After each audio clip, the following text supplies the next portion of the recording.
Hello and welcome to Creativity, Life, and Business. I am your host, Mark Himley.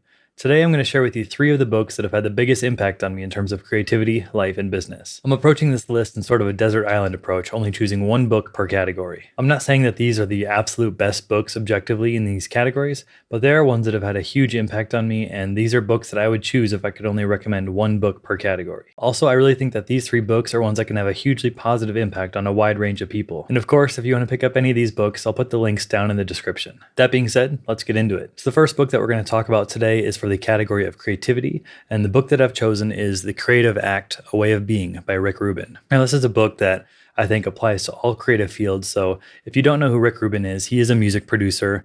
But even if you're not in the music industry or doing anything related to music, I think you're going to get a lot out of this book. So just to give you a little bit of background on Rick Rubin, if you're not familiar with him and his work, like I said, he is a music producer and he is a co-founder of Def Jam Recordings. He played a huge part in bringing hip hop into the mainstream, and he's worked with a wide range of amazing artists, including the Beastie Boys, Run DMC, Public Enemy, Red Hot Chili Peppers, The Strokes, Weezer, Metallica, Slayer, Audioslave, Aerosmith, Linkin Park, Rage Against the Machine, System of a Down, Johnny Cash, Coheed and Cambria, Kanye, Shakira, Neil Diamond, Lil Jon, Slipknot, Adele, ZZ Top, Black Sabbath, AC/DC, Eminem, Ed Sheeran, Wu-Tang Clan, Santana, Neil Young, Kesha, Travis Scott, and many, many others. So as you can see, a really broad and diverse range of musical artists, but a lot of really, high level, sort of top tier A-list artists. And when people found out that Rick Rubin was writing a book, I think they really, really expected that, it was going to be a book full of stories and name dropping, stories of how this certain artist wrote a certain song or different, crazy stories from the studio, because that's kind of what they expect from books like this. Instead, he wrote the book that he felt called to make, the one that he thought would be a timeless classic and actually make an impact and actually, be a book that would be meaningful for people. It's all the lessons that he's learned about the creative process and creativity over the course of his life and his career. Overall, this book is really just about creativity in general and the creative process, and more so how to live a creative life as an artist. The book starts off with this really great quote from Robert Henry. "The object isn't to make art, it's to be in that wonderful state which makes art inevitable."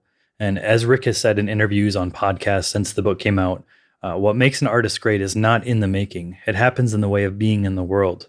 It's about living life as an artist. Their work is the output. The real work is in the way of being. This book is broken into 78 areas of thought, which are essentially just small chapters. The book is sort of loosely written in an order, which I'll discuss in a moment, but the way that it's set up is you can really open up to any one of these 78 areas of thought or small chapters and get a lot of value and a great piece of wisdom. The way that the book is sort of structured, at least how I took it, in sort of the greater chunks and ideas that it's broken into, is first finding and gathering ideas, and then experimenting, and then the crafting process, and then finally how to complete those ideas and get them out into the world. Now, for me, this book didn't necessarily have a lot of, quote unquote new information, but it sort of had this way of bringing me back home. It's kind of the best way I could describe it. It reminded me of the way that I felt about music and art as a kid. I'd be playing guitar in my room alone, and just sort of that relationship I had with creativity as a kid before I became an adult and had responsibility and bills to pay. And a lot of the insights and wisdom in this book just really kind of brought me back to that childlike love and awe of art and creativity. Rick just has this really great way of distilling and breaking down very heavy ideas about creativity and the creative process into just very simple yet eloquent passages.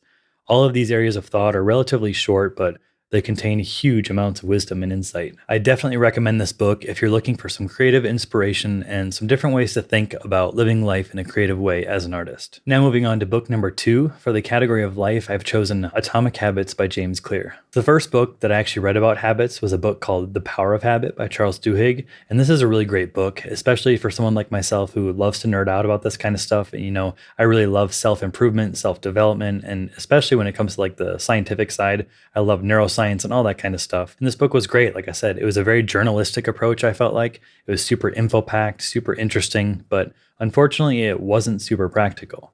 Atomic Habits, on the other hand, was incredibly practical. So Atomic Habits by James Clear is a book that dives into the science of how habits work and how you can use this knowledge to make positive changes in your life. James Clear explains that small actions, or atomic habits, can lead to significant transformations over time. He offers practical strategies for building good habits, breaking bad ones, and understanding the psychology behind behavior change.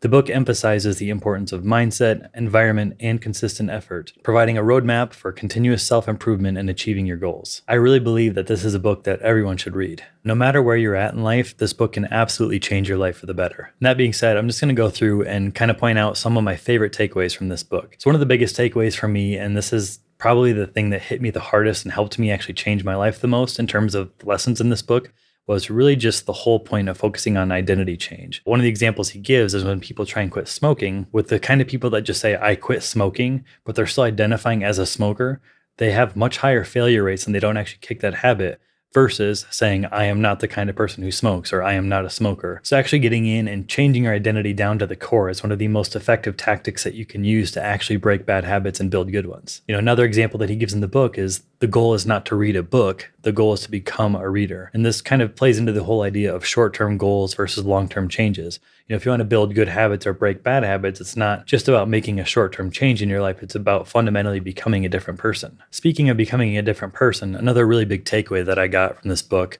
is that every action you take is a vote for the person you wish to become. James Clear says that habits are the compound interest of self-improvement, and if you do the math, 1% better daily over the course of a year equals about 37 times better. Another huge takeaway for me with this book is the whole idea of systems versus goals. So in the book, James Clear says, you do not rise to the level of your goals, you fall to the level of your systems. So in a race, the people who got first and second place both had the same goal, but they had very different systems. And this touches on another idea that I'm really passionate about, and that's the whole topic of inputs versus outputs. So focusing on what you're doing every day and the systems in place rather than just your end goals. Related to this, there's a really great example in the book that is the ice cube experiment. And James Clear says, complaining about not achieving success despite working hard is like complaining about an ice cube not melting when you heated it from 25 to 31 degrees. Your work was not wasted, it is just being stored. All of the action happens at 32 degrees. In this book, James Clear breaks habits down to 4 stages and actions: cue, craving, response, and reward. And so to build good habits, we want to make the cue obvious. With the craving, you want to make it attractive. With the response, you make it easy. And the reward, you make it satisfying. To break bad habits, it's simply just the inverse. So with the cue, you want to make it invisible. With the craving, you make it unattractive. With the response, you make it difficult. And with the reward, you make it unsatisfying. And obviously in the book, James Clear digs a lot deeper into this and makes it super practical and gives a lot of really great insight and lays out ways very clearly to implement the lessons and knowledge into your life. And now moving on to the final category of business. There are so many different areas of business. There's sales, marketing and advertising, building your offer, lead generation, budgeting, etc. It's a very, very long list. It's hard to pick just one single book for the entire business category. However, I think that the book that I've chosen is one that everyone could benefit from, no matter what industry you're in or what sort of business you run. What this book covers is super foundational and legitimately changed my life in terms of business. This book is Profit First by Mike Michalowicz. The reason I chose this book, aside from the fact that it was so impactful for me, is that I really believe it applies to everyone, and if you don't have a profitable business, then you don't really have a business at all. Well, at least not for long. So digging into Profit First, again, I'm just going to briefly overview the book and then cover some of my key takeaways. Profit First flips the normal way of doing business by prioritizing profit over revenue. Instead of growing for the sake of growing and making as much money as possible as a way to hopefully be profitable someday, this book teaches a system in which profits are allocated first, which helps you to be financially healthier and more sustainable from day one. Would you rather make millions in revenue but be spending more than you make? Or would you rather make much less but be extremely profitable? This book, like Atomic Habits, is extremely practical and it really helps you put these concepts into practice. This book isn't just about managing money, it's a blueprint for a foundational mindset shift that empowers you to take control of your finances, make smarter decisions, and ultimately create a financially secure future and a healthy, thriving business. So the traditional formula that most businesses follow is sales minus expenses equal profit. Most people think of profit last. You have money come in, you spend that money, and whatever's left over, that's your profit. But the profit first formula, again, is sales minus profit equals expenses. So money comes in, you allocate a certain amount for profit from the beginning, and then you work with the rest. This book helps you become profitable from the very beginning, even if it's just 1%. It helps you create a system where you stay in the green forever. You'll learn how to account for your profit, taxes, and owner's pay, Whatever's left over is the budget you have left for expenses. With this system, when you make money, you instantly categorize it into those categories based on percentages. This book helps you figure those percentages out and it breaks it down. It helps it not be so, crazy overwhelming. Also, in the book, it is recommended to set up separate bank accounts for each category. For me, that felt very overwhelming, like absolute overkill, and it caused a lot of friction. Now, I use a really great budgeting software called YNAB, YNAB, which stands for You Need a Budget.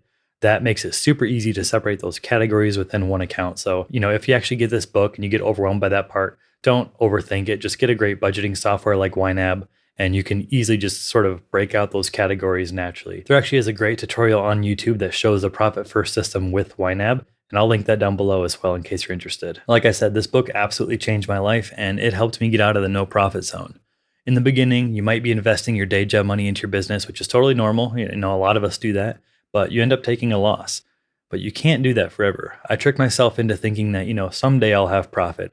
It was just an excuse to keep buying new gear and new toys. I was spending way more than I was making. This is not how you build a strong business that supports you and that you can turn into a full-time business. You should have profit as soon as possible. So if you're ready to break free from the cycle of financial stress and uncertainty, I highly recommend checking out Profit First and implementing the system it lays out. Like I said, all three of these books have had a huge impact on me. They're three books that I keep going back to. They're books that I think no matter what your industry is, what your creative work is, what sort of life you're building, I really do think that they can help you out. And that's why I chose them. These are books that I think can really, really help a wide range of people.